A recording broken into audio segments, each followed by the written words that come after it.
Bayi Ladiotti, an entrepreneur, mentor, and co-founder of Bob AI. She is also the managing director of Dekami AI, a powerhouse platform supporting women and underrepresented founders unlock their potential. I want to touch a little bit about, the kind of community you also serve, the immigrants, underrepresented people here. One of the things that I've seen is that majority are not aware that there are supports, there are helps for you when you want to start a business. You don't have to do it alone. You don't have to wing it. It doesn't have to be. Although it's a one-man show, Like you are the only business owner. There are places where you can get helps. Yeah. Can you list me some places where anybody here watching this can go get help right now? Something that is for Scotland and something for the UK. Okay, so obviously there's Dekami, so you can contact us at Dekami, that's DECHOMAI.co.uk. I've already told you about Bob AI, that's bobai.co. So those are ones. You've also got Business Gateway, so every local authority in Scotland has got a Business Gateway, and they can support entrepreneurs. There's other specific organisations, so like one of our partner organisations is called Datakirk. They're based in Edinburgh, and Datakirk particularly look at like technology and how can we help support startup technology businesses. There's other organisations and charities too that help like with CV writing and employment. So for example, the Estes company, they'll help you with that. In Aberdeen, we've got Black and Scott, and once again, they're looking at cybersecurity, getting you into that, whether you want to have your own cybersecurity business or technological businesses. There's that. In England, we've got partners called Neo, and they also look into their vision is to get 1 million women into technology. And they've got, I don't know when this will go out, but every year they will have workshops and different things. So over the next few months, they've got a big conference. We'd exhibited at their conference last year, and they had speakers from this guy who was the COO of Gymshark when Gymshark became a unicorn business. Paul was there, and we got to ask him questions, and this was like thousands of people there, but you just had so much close experience, and there were so many other inspirational speakers there. We've also got other partners like Foundervine, who are also based in England, that support global majority entrepreneurs, and Foundervine have also got Foundervine Ghana, and we've also got Dekami Ghana too. So yeah, there's so many organisations. Neo are based in Birmingham, and Foundervine are based in London. Also Hatch Enterprise, they're based in London. And also for funding, which is it's all about the money, in Scotland you can contact Firstport. If you're a social enterprise, that's a business that reinvests its profits back into a social cause, or Social Investment Scotland. And obviously Business Gateway also offer grants. Awesome. Thank you so much. That's a lot to reel out just like that. Thank you.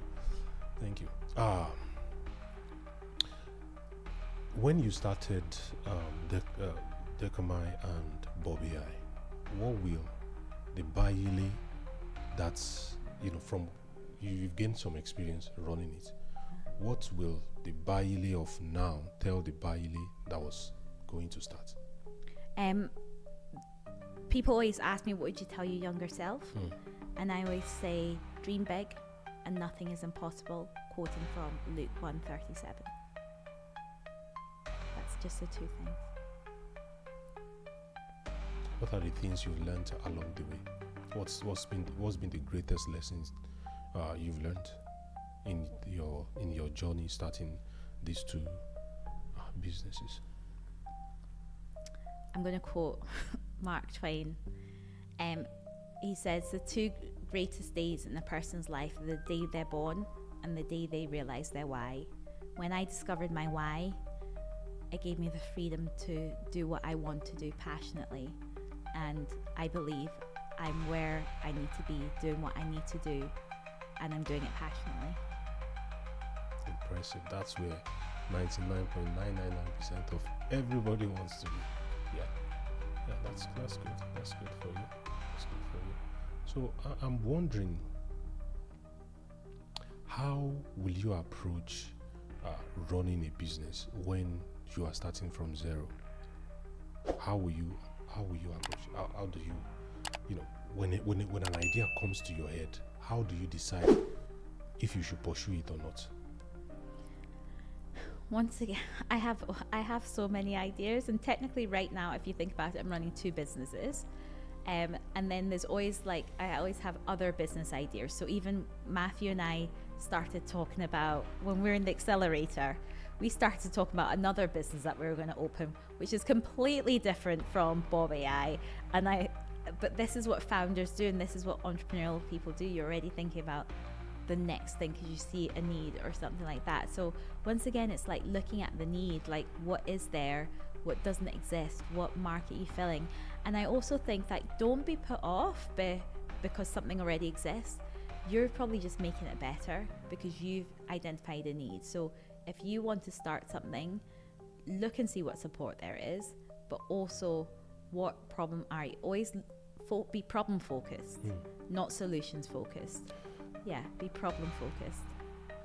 I love what you just said about be problem focused, not solution focused. Most of the time, let me say, first time founders are usually solution focused.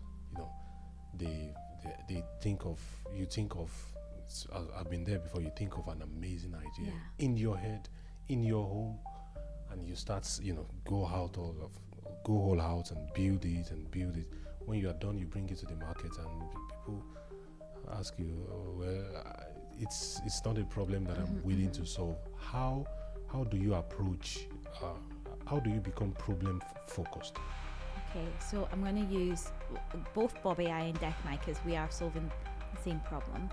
The problem with female entrepreneurship is there's not enough support for female entrepreneurs in the whole of the United Kingdom, and that's recognised. And there's a gap, a big black hole in the economy, and that's £250 billion. That is the problem. How can we close the gap on the £250 billion? For global majority or ethnic minority entrepreneurs, that's £100 billion. How can we close the gap? So by always looking at that problem,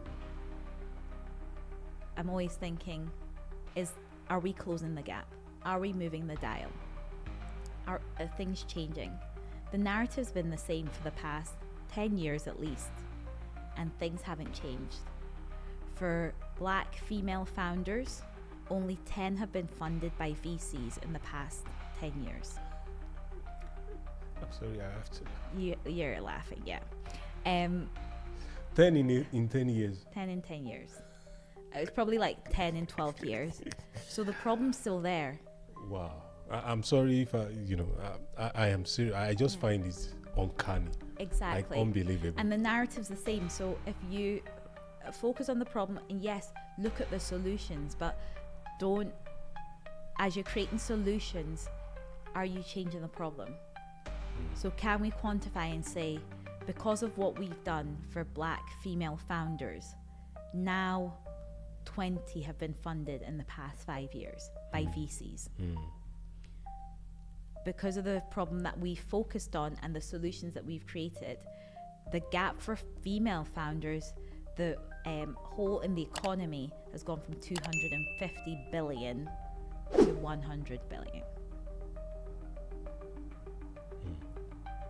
And that's what keeps me up at night. That's impressive. You have 2 startups right now, and you said you and your co-founder are already thinking about another thing you want to do. How do you curb distraction? By focusing on what we're building now. And even with Bob AI, I was like, do I have time to do this? Do I want to do this? My husband always tells me to count the cost. And it might be nice and shiny right now, but what's it going to be the cost of me on my health, on my time, on our family, and other things? So I need to count the cost and I get so many opportunities thrown at me, and you probably don't see the no's that I say, the no's to the events, the no's to the opportunities, because I count the cost of everything. And I think, will I still want to be doing this in 6 weeks' time, 6 months' time, a year's time? Will I still want to be doing this in 6 years' time? And what Matthew doesn't know is I've got another 2 businesses that I want to do too. So, but I have to put them on hold and say, what is the most urgent thing? If I was to die today, what would I want to be remembered for? And the other 2 are just hobbies.